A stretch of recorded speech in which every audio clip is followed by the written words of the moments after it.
시청자 여러분 안녕하십니까? BOA 모닝뉴스입니다. 첫 소식입니다. 일본 오사카에서 열리고 있는 G20 주요 20개국 정상회의에서 도널드 트럼프 대통령은 아베 신조 일본 총리와 만나 유엔 안보리 대북 제재를 계속 완전히 이행한다는 데 합의했습니다. G20 정상회의 현장에 가 있는 취재 기자에게 자세한 소식 들어보겠습니다. 함지아 기자 전해주시죠. 네, 여기는 G20 정상회의가 열리는 일본 오사카의 인텍스 오사카입니다. 정상회의가 개막된 28일 각국 정상들은 전날에 이어 양자 회담 등을 이어가며 각국의 현안들을 논의했습니다. 도널드 트럼프 대통령은 아베 신조 일본 총리와 정상회담을 가졌습니다. 백악관은 약 35분 이어진 정상회담에서 트럼프 대통령과 아베 총리는 전 세계에서 미일 동맹의 협력을 심화시키고 강화하겠다는 의지를 확인했다고 밝혔습니다. 또 북한과 이란을 포함한 지역 안보 문제를 공동으로 대처하겠다는 점도 재확인했다고 설명했습니다. 피터 나바로 백악관 무역제조업 정책국장은 백악관 페이스북 페이지에 성명을 올렸는데요. 이 성명을 통해 다시 한번 미일 양국의 동맹을 강조했습니다. Great meeting between the President and President Shinzo Abe of Japan. Great ally in Japan. Talked about national security issue with North Korea, how working with Japan has helped strengthen stability in the region. 니시무라 야스토시 일본 관방부장관도 미일 정상회담 뒤 가진 기자회견에서 두 정상이 북한 문제를 포함한 양국 현안들을 논의했다고 확인했습니다. 특히 북한에 대해선 트럼프 대통령과 아베 총리가 북한의 핵과 미사일 프로그램에 가해진 유엔 안보리 대북 제재 결의를 계속해서 완전히 이행하기로 합의했다고 전했습니다. 또 아베 총리가 일본인 납치 문제 해결을 위해 김정은 위원장과의 정상회담 추진 의지를 강조한 데 대해 트럼프 대통령이 전적으로 지지한다는 의사를 밝혔다고 덧붙였습니다. 트럼프 대통령은 블라디미르 푸틴 러시아 대통령과 나렌드라 모디 인도 총리, 앙겔라 메르켈 독일 총리, 자이르 보우소나르 브라질 대통령과도 잇따라 회담을 했습니다. 다만 이들 정상들과 회담 전 공개된 모두 발언에서는 별도로 북한 문제를 언급하진 않았습니다. 트럼프 대통령은 G20 마지막 날인 29일 시진핑 중국 국가주석과 정상회담을 개최합니다.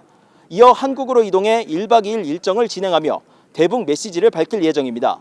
오사카에서 BOA 뉴스 함지아입니다. 마이크 폼페오 미 국무장관이 세계 주요 20개국 G20 정상회의가 열린 일본 오사카에서 28일 고노다로 일본 외무상과 만나 북한 문제 등을 논의했습니다. 두 장관은 긴급한 지역 안보 문제와 관련해 긴밀한 미일 동맹과 협력을 논의하며 특히 최종적이고 완전히 검증 가능한 북한의 비핵화, FFPD를 위한 공약과 지역 안보에 대한 상호 책무를 재확인했다고 국무부가 밝혔습니다. 두 장관은 또 인도태평양 지역의 공동 도전 과제를 해결하기 위해 긴밀한 협력을 이어갈 것을 거듭 확인했습니다. 한국을 방문 중인 스티븐 비건 국무부 대북정책 특별대표가 28일 이도훈 한국 외교부 한반도 평화교섭본부장과 만나 비핵화 협상 재개 방안 등을 논의했습니다. 비건 특별대표는 이 자리에서 도널드 트럼프 대통령과 북한 김정은 위원장의 6.12 싱가포르 공동성명 공약을 동시적 병행적으로 진전시키기 위해 북한 측과 건설적인 논의를 할 준비가 돼 있다는 점을 재확인했다고 한국 외교부가 밝혔습니다. 또 이번 주말에 예정된 미한 정상회담이 한반도 평화 번영을 위한 중요한 계기가 될 것으로 기대한다고 말한 것으로 전해졌습니다. 비건 대표는 이날 북한에서 중증 결핵 치료 사업을 하는 민간단체 유진벨 재단 관계자도 만나 인도적 대북 지원 상황 등에 대해 의견을 교환하고 이어 김현철 한국통일부 장관을 만나 한반도 정세와 남북 관계 등을 논의했습니다. 미 상원이 북한과 거래하는 모든 개인과 기업의 세컨더리 보이콧, 즉 3자 제재의 법적 구속력을 강화하는 내용이 포함된 국방수권 법안을 통과시켰습니다. 상원 의원들은 행정부가 해당 법안에 대한 거부감을 드러내지 않았고 대북 제재 강화 필요성을 느끼고 있다고 밝혔습니다. 김칸희 기자입니다. 북한의 국제금융망 접근을 원천 봉쇄하기 위한 취지로 마련된 대북 제재 강화 법안 브링크 액트가 포함된 2020 회계연도 국방수권 법안이 찬성 86표, 반대 8표로 상원을 통과했습니다. 기존 국방수권 법안에 대한 수정안 형태로 해당 법안을 제출한 크리스 벤 홀름 민주당 의원은 두 번의 미북 정상회담에도 불구하고 북한의 핵무기 개발은 지속되고 있다며 최대 압박의 필요성을 강조했습니다. Satellite imagery also suggests that North Korea is constructing new missiles at a factory, at least one and possibly two ICBMs. It's critical that we exert maximum pressure.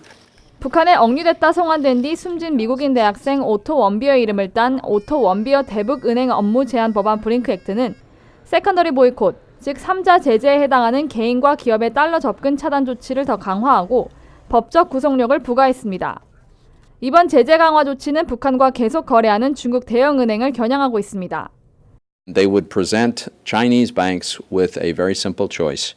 You can do business with the United States or you can do business with North Korea, but you can't do business with both. 투미 의원은 이어 브링크 액트는 북한과 협상이 진행될 때 미국 협상가들의 우위를 줄 것이라며 행정부 내에도 필요성을 느끼고 있다고 밝혔습니다. We've worked with administration officials, and I think they welcome tightening the screws on North Korea. They recognize the need for that. 상원 의원들은 하원에서도 조정 절차를 거쳐 이 법안을 통과시킬 수 있을 것으로 확신한다며 북한의 비핵화를 위해서는 더 강력한 대북 제재가 필요하다고 강조했습니다. VOA 뉴스 김칸입니다. 북한의 종교 자유 상황은 매우 끔찍하고 지독하다고 미 국무부 고위관리가 말했습니다. 또 다음 달 국무부가 개최하는 종교 자유 증진을 위한 장관급 국제회의에 탈북자를 초청할 것이라고 밝혔습니다. 이현철 기자입니다. 샘 브라운백 국무부 국제종교자유대사는 27일 BOA에 북한은 종교 박해와 관련해 세계 최악의 국가 가운데 하나라고 말했습니다. 그러면서 북한은 상당히 오랫동안 국무부가 지정하는 종교자유 특별 우려국 명단에 포함되어 있다고 설명했습니다. Well, North Korea is one of the worst actors in the world on religious persecution. 실제로 북한은 국무부가 조직적이고 지속적이며 끔찍한 종교자유 유린에 관여하거나 이를 용인하는 나라들을 대상으로 지정하는 종교자유 특별 우려국 명단에 2001년 이후 지금까지 계속 올라 있습니다. 브라운백 대사는 지난해 국무부가 처음 개최한 종교자유 증진을 위한 장관급 국제회의에서 증언한 탈북 여성을 예로 들면서 이 여성은 단지 성경을 소지했다는 이유로 체포됐었다고 말했습니다. It's really terrible, awful situation. We continue to press the North Koreans about this. 그러나 북한은 이에 반발하고 있으며 미국 정부는 북한의 종교자유 상황이 전혀 변하지 않고 있는 데 대해 계속 우려하고 있다고 브라운백 대사는 설명했습니다. 또 다음 달 국무부가 개최하는 제2회 종교자유 증진을 위한 장관급 국제회의에 또 다른 탈북자를 초청할 것이라고 말했지만 구체적인 내용은 공개하지 않았습니다. 브라운백 대사는 이날 미 의회 초당적 기구인 탐 란토스 인권위원회가 전 세계 기독교인 박해를 주제로 개최한 청문회에 참석해 종교자유 탄압 국가들의 사례를 설명하면서 미국 정부는 이 문제에 단호하게 대처할 것이라고 강조했습니다. 이날 청문회에는 국제기독교 선교단체 대표가 나와 북한의 종교자유 상황에 우려를 나타내기도 했습니다. 앞서 오픈도어즈는 올해 초 발표한 2019 세계 기독교 박해 감시 목록에서 북한을 18년 연속 세계 최악의 기독교 박해 국가로 지목했습니다. BOA 뉴스 이현철입니다. 북한 선박 태양호가 유엔 안보리 대북 제재 금수 품목인 북한산 석탄을 베트남 해역에서 불법 환적했다고 영국의 안보 전문 연구소가 밝혔습니다. 영국 합동군사연구소 루시는 최근 보고서에서 위성 사진과 선박 자동 식별 장치를 토대로 태양호가 지난달 20일쯤 북한 속림항에서 석탄을 선적한 뒤 열흘 뒤인 30일쯤 베트남 통킹만 해역에서 불법 환적을 한 것으로 추정된다고 밝혔습니다.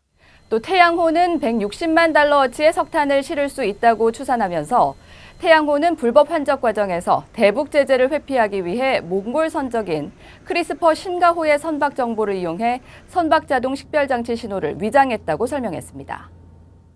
스콧 모리슨 호주 총리는 북한 유학 중에 최근 실종된 것으로 알려진 호주인 알렉 시글리 씨와 관련해 매우 우려한다고 밝혔습니다.